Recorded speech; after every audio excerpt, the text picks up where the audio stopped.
Tela de Justiça. Fique em dia com os assuntos jurídicos. Olá, o Tela de Justiça começa agora na sua TV Câmara Natal, trazendo as principais notícias jurídicas e entrevistas com aqueles que são destaques na área. No programa de hoje, eu entrevisto o advogado Tiago Cortez e a presidente da Associação dos Magistrados do Rio Grande do Norte, Rádia Rayane. No ar, Tela de Justiça. Tela de Justiça. O juiz Gilson Barbosa tomou posse no cargo de desembargador do Tribunal de Justiça do Rio Grande do Norte. Ele foi promovido pelo critério de antiguidade e substitui o desembargador Oswaldo Cruz, aposentado compulsoriamente no último mês de julho. Gilson Barbosa assume o cargo após 31 anos na magistratura. O juiz é natural de Pitimbu, na Paraíba. A Ordem dos Advogados do Brasil, no Rio Grande do Norte, promoveu ato de desagravo público contra duas magistradas. A OAB-RN entendeu que os advogados Tiago Cortez e Ana Raquel Alves tiveram suas prerrogativas profissionais desrespeitadas pelas magistradas. Para falar mais sobre esse assunto, entrevista agora no programa Tela de Justiça o advogado Tiago Cortez. Tiago, seja bem-vindo ao programa Tela de Justiça. Obrigado pela oportunidade de falar. Estou aqui para prestar esclarecimentos e trazer informações a toda a comunidade jurídica sobre este caso. Esse assunto ele teve uma repercussão muito grande na sociedade. O ato de desagravo que a OAB promoveu em desfavor a você, é isso? Por ter tido a sua prerrogativa violada contra uma das magistradas. O que de fato aconteceu, Tiago? Bom, primeiramente a OAB quebrou um paradigma de anos por promover esse ato de desagravo. No meu caso específico, eu fui a uma audiência no dia 31 de julho e a audiência estava marcada para as 9 horas da manhã, sem sequer meus clientes terem sido citados para apresentar a defesa, né? Eram 4 réus numa ação. Dos 4, apenas um deles, que era uma pessoa jurídica, já havia apresentado defesa e já era uma audiência de instrução e meus clientes sequer haviam apresentado defesa. E ao chegar no fórum às 8h50, a audiência estava marcada para as 9, tentei ter acesso ao processo. Não pude, fui à secretaria e disse que não tive acesso porque o processo estava já com a magistrada. Achei normal, já é uma coisa comum, mas se o advogado já pode ter acesso aos atos, mas nós já nos acostumamos com esse fato. Esperei a audiência começar, a audiência começou às 9h50, o Estatuto da Ordem prevê que até após meia hora de início do previsto, o advogado já pode ausentar-se do local da audiência, mas também usando o bom senso. Esperei que a audiência se iniciasse. Ao adentrar a sala, haviam cerca de 7 pessoas na sala, inclusive meus 2 clientes. E a magistrada, ao entrar na sala, sequer deu bom dia. E, iniciado o ato, o advogado da pessoa jurídica requereu que a sua cliente pudesse ter o direito de suspensão condicional do processo e, rispidamente, lhe foi negado esse direito, dizendo que aquela pessoa jurídica respondia a vários processos da justiça e não teria o direito de suspensão condicional do processo. E pasmem, essa pessoa jurídica não era ré nos processos, era vítima. Depois se descobriu isso. E aí foi a hora que eu pedi a palavra pela ordem, que é meu direito, assistido pelo Estatuto da Ordem, e requeri que meus clientes pudessem ter proposta a suspensão condicional do processo somente após o recebimento ou não da denúncia que sequer havia sido feita em relação a eles. Que até então nós não tínhamos nenhuma ciência de quais seriam os termos da suspensão. Foi aí que a magistrada, e isso eu fiz baseado no precedente do Supremo, citei o precedente, e aí a magistrada virou para mim e disse que faria de acordo com a lei, que de lei ela entendia muito mais do que eu. Atitude como essa é corriqueira hoje nas audiências, Tiago? Olha, eu confesso que foi a primeira vez que aconteceu comigo, dessa forma ríspida, sem qualquer discussão anterior. Na hora que ela falou isso, eu imediatamente repliquei dizendo, do mesmo tom de voz que eu estou agora, que não aceitaria qualquer suspensão condicional do processo. Primeiro, porque é um direito do meu cliente. Essa suspensão condicional é direito do cliente não aceitar. O juiz não pode se sentir ofendido e muito menos o Ministério Público porque ele não aceita uma suspensão condicional.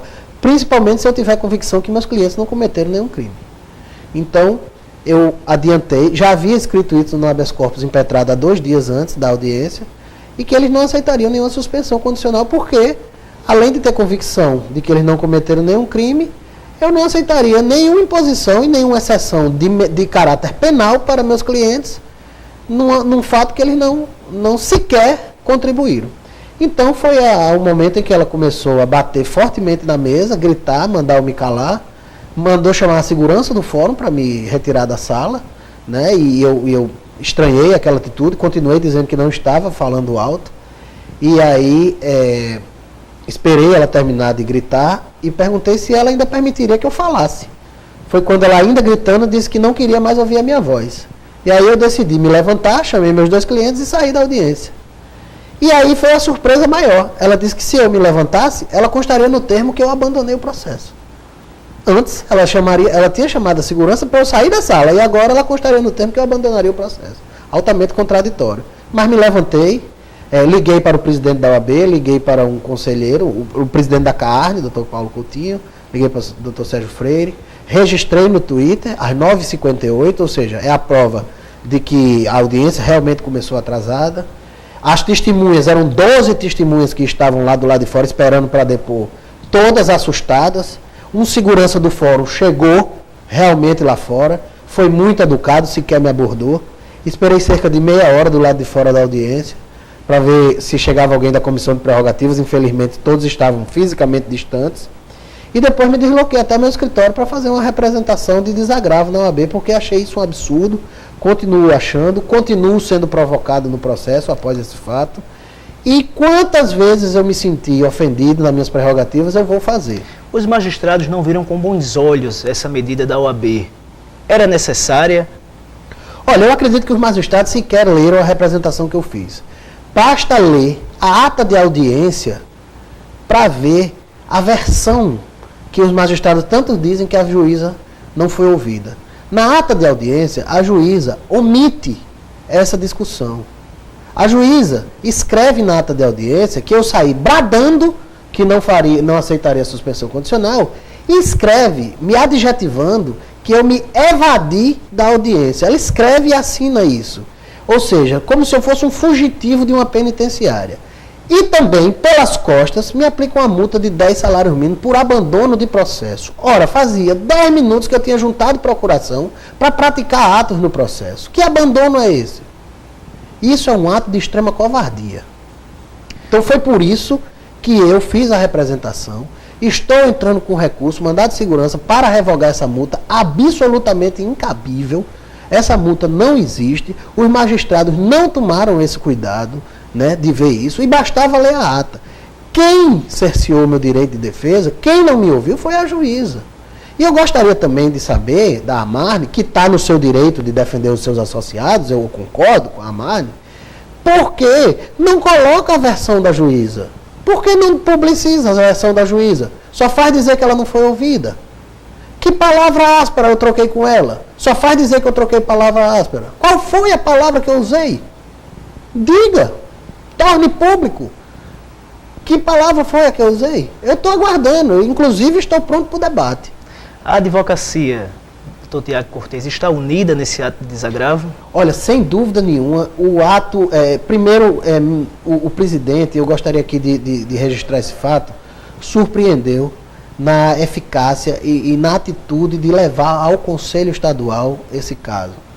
O Conselho foi plenamente eficaz, julgou de acordo com as provas, a representação não é vazia, a representação traz 12 testemunhas, traz declarações, traz a própria ata da audiência, então tem provas cabais e inequívocas para a existência do desagravo. Existiam quase 100 advogados no dia do desagravo, então essa é a prova de que os advogados estão sim sendo vítimas de ofensas às suas prerrogativas, não só por magistrados, mas por autoridades, por servidores e às vezes até por servidores terceirizados nos fóruns. Então, assim, a gente tem que se unir, porque a gente que defende tanto os direitos dos outros, se não nos juntarmos para defender os nossos direitos, ninguém vai defender. Então, a classe tem que estar unida. Nós somos a profissão mais difícil da carreira jurídica, a mais complicada, e se nós não estivermos juntos, ninguém vai fazer por nós. Como advogado atuante com mais de 10 anos de atuação no mercado, quais são hoje os desafios que o senhor vê para a advocacia? Olha, João, eu disse na minha defesa oral do dia do desagravo que uma coisa que eu aprendi a fazer, e eu acho que é a única coisa que sei, é advogar. Ninguém vai me tirar o direito de brigar pelos meus clientes. E hoje, a advocacia, você, além de fazer a peça, além de atender o cliente, além de ser um pouco psicólogo do cliente, além de fazer tudo isso, além de ir ao fórum, diligenciar, você tem que fazer o mais difícil, receber do cliente, né? E cobrar celeridade, e dizer a ele por que está demorando, e explicar tudo isso. Então, assim, os desafios são inúmeros. Você tem que explicar por que num caso você ganhou e no mesmo caso com outro cliente você pode perder. Como você explicar isso para o seu cliente? Então, a advocacia, ela traz desafios. Os jovens advogados ficam até um pouco restritos no direito de reclamar junto à OAB. E eu acho que a gente deve sim dar a mão para essa turma nova que está chegando, porque é importante. Eu sou um jovem advogado ainda, me considero no início da carreira. Os desafios são grandes. Eu vi um relator, um conselheiro da ordem de 40 anos de advocacia dizer que tem medo de fazer audiência, porque tem medo de ser destratado, não tem mais saúde para ser destratado por um magistrado. Com 40 então, anos. 40 anos de atuação na advocacia. Então não é uma coisa isolada que está acontecendo. Eu acho que isso, a magistratura não deve ver isso como um ato de enfrentamento, mas sim como um ato de reflexão para uma boa convivência. O judiciário, ele deve ser, ele é onde desaguam todos os problemas da sociedade, ele é a última instância dos problemas da sociedade. Então, se o judiciário, os advogados, o Ministério Público, as partes, não conseguirem se tratar harmonicamente, será um caos. Então, esse ato deve ser tratado como uma reflexão e não como um ato de enfrentamento. A intolerância no nosso Brasil e no mundo já é muito grande. Então, se a gente conseguir se tratar com respeito e trazer a urbanidade para dentro dos processos judiciais, com certeza a gente vai conseguir fazer os processos caminharem melhor e andar mais rápido. E o que o senhor espera a partir de agora? Como é que vai ficar essa relação entre advogado e magistrado após o ato de desagravo? Bom, eu creio que com certeza vai melhorar essa relação. O meu respeito com o magistrado, com toda a classe, será absolutamente o mesmo. Continuo me comportando e pedindo desculpa quando errar. Já tive discussões muito mais ásperas do que tive com essa magistrada em audiências e saí apertando a mão, inclusive com dirigentes da Amarne, ex-dirigentes da Amarne, e isso não abalou em nenhum momento a relação pessoal que tive. Saímos totalmente bem das audiências. Acredito que isso não vai abalar a nossa relação. Acredito que possa sim melhorar, jamais piorar. Este ato não deve ser tido como um enfrentamento. A OAB praticou um ato previsto em lei, ilegal, com provas que foi um desagravo público. Não foi um ato ilegal. O ato é previsto em lei. Então não deve ser visto como enfrentamento. Mais uma vez eu repito as palavras do presidente da OAB.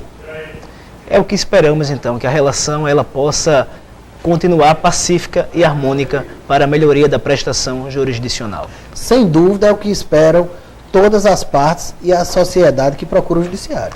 Dr. Tiago Cortez, agradeço a sua participação aqui no programa Tela de Justiça.